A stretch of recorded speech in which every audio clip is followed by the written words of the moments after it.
के साथ हम राम का भी नाम सुन लिए, तुलसी, ये क्या बोलते हैं, कृष्ण का तो चर्चा चल ही रहा था। खैर साथ ही साथ गोपी, ये मीराबाई को भी सुने, और ये तीनों जो थे हमारे हिंदी साहित्य से मिले जुले थे। और बच गए एक रसखान जी, ठीक है, वो हम आपको आगे बता देते हैं। कृष्ण कर रही थी इस टाइम से, तो कृष्ण, ये वल्लभाचार्य भी सुन लिए थे। वल्लभाचार्य के शिष्य हुए थे हमारे सूरदास जी, वो भी हम अपने कविता में थोड़ा सा 4 लाइन की पंक्ति है उसको ऐड कर चुके हैं। तो क्या बोलते हैं, हम आप लोग तुलसीदास से परिचित हैं। तुलसीदास जी राम को गुलाम राम बोला राखियो नाम। तुलसीदास का बचपन का नाम राम बोला था, बाद में उनका नाम तुलसी पड़ा जो उनके गुरु के द्वारा दिया गया था। तो वो राम को गुलाम मानते थे खुद को, और कृष्ण, ये जो हमारे सूरदास थे, वो खुद को कृष्ण का सखा बताते थे। रह गई मीराबाई जो कि हाँ प्रीतम मान चुकी थी, और एक थे रसखान। हमारे रसखान जी जो थे वो कृष्ण को पाने के लिए, मतलब आप लोग उनका स्टोरी सुने होंगे, बताओ कहाँ मिलेंगे श्याम। अब वो चले जाते हैं, उनका बस चप्पल लेकर चले जाते हैं, कृष्ण के पास पहुंच जाते हैं कि आज हमको कृष्ण दर्शन नहीं देंगे तो मैं यहीं, मतलब मंदिर के बाहर बैठे रह जाते हैं पूरा। तो उससे मिलता जुलता एक हम कविता लिखने का प्रयास किए थे कि तुलसी में श्री राम बसे, बसे मीरा में श्याम है, कि तुलसी में श्री राम बसे, बसे मीरा में श्याम है। सुर से कृष्ण स्वयं मिले पर गए मिले रस खान है, सुर से कृष्ण स्वयं मिले पर गए मिले रस खान है। अच्छा नहीं लगा आपको? ठीक है, तो सुर से कृष्ण स्वयं मिले, आपको ये बात समझ में आया? सूरदास से कृष्ण जी खुद मिलने आए थे।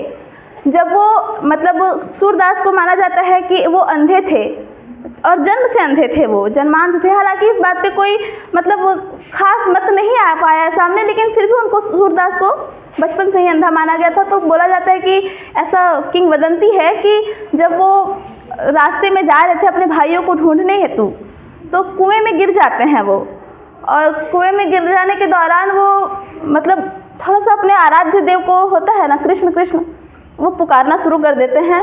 तो कृष्ण भगवान उनको साक्षात दर्शन देते हैं, उनको बाहर लाने, मतलब कुएं में ही कृष्ण भी उनसे जाके मिलते हैं। तो और उनको कुछ समय के लिए दिव्य दृष्टि प्रदान करते हैं कि तुम अब देख सकते हो, और वो देखते हैं कृष्ण को सूरदास, तो मोहित हो जाते हैं उन पे।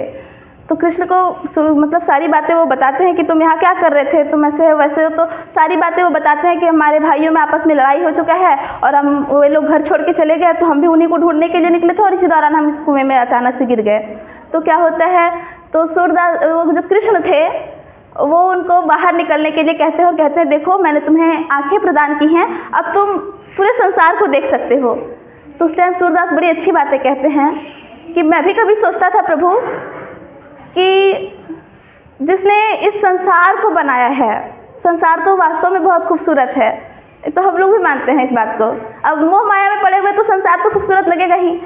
तो वो चीज़ हुआ था, तो वही बताते हैं सूरदास को कि हम कभी सोचते थे कि जो संसार मतलब इतना खूबसूरत है, तो उसको बनाने वाला कितना खूबसूरत होगा, और आज जब हम उसी का दीदार कर ले तो हमको संसार देखने की आवश्यकता नहीं है, आप हमको फिर से अंधा कर दो। और वो इसीलिए मेरा अंतिम पंक्ति था कि सुर से कृष्ण स्वयं मिले पर गए मिले रस खान है। हमारे रस खान जी खुद चल के गए थे उनके पास।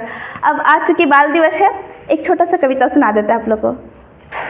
ये कविता भी बच्चे से ही रिलेटेड है। 8 साल का बच्चा है, जिसके अंदर अगर पुरुषोत्तम सर जैसा गुरुजी मिल जाए हम लोग को, तो फिर पढ़ने के लिए तो क्या बोला ही नहीं जा सकता। सच बताते हैं, हमको तो बहुत आनंद आता है सर का क्लास करके। अगर हमको बोल दिया जाए कि तुम अपना क्लास छोड़ के यहाँ बैठी रहो, तो हम दिन भर हम यहाँ गुजारने के लिए तैयार हैं, लेकिन मजबूरी है, डांट भी सुन जाते हैं उधर।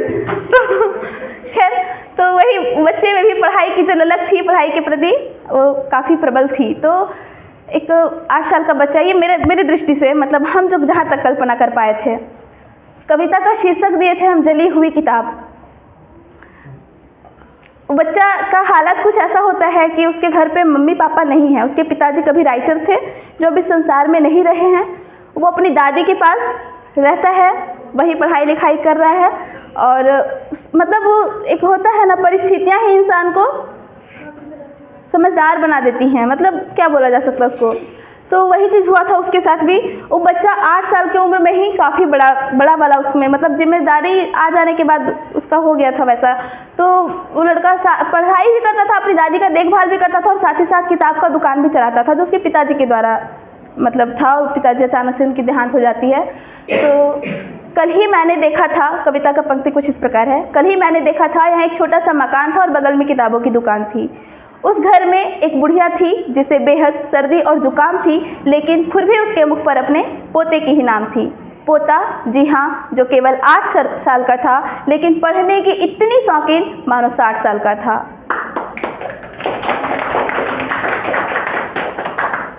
लेकिन आज जो कुछ हुआ बहुत बुरा हुआ, और बुरा हुआ भी तो अधूरा हुआ। आखिर क्या हुआ? आखिर क्या देखा उसने देखा कि उसकी दुकान में किसी ने आग लगा दी, जिससे सारी किताबें जल रही थीं। पर भगवान, सपने भी सच होते हैं क्या? ये बात भी थोड़ी खल रही थी। किसी ने भीड़ से आकर पूछा कि आखिर इस दुकान का मालिक कौन है? भूल गए हम कविता।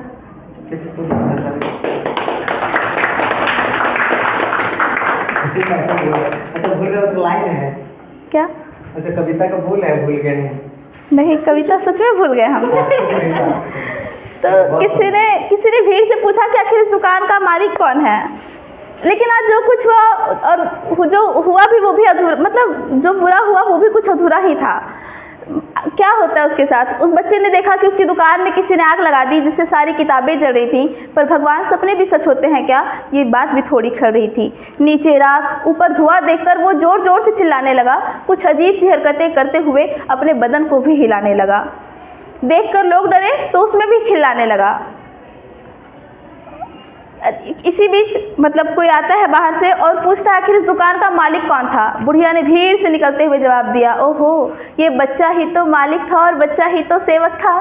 तुम मानो या ना मानो साहिब, इस बच्चे का बाप भी कभी लेखक था, इस बच्चे का बाप भी कभी लेखक था। धन्यवाद। भूल गया, सॉरी, तैयारी करके नहीं आए थे ना, सुना देंगे।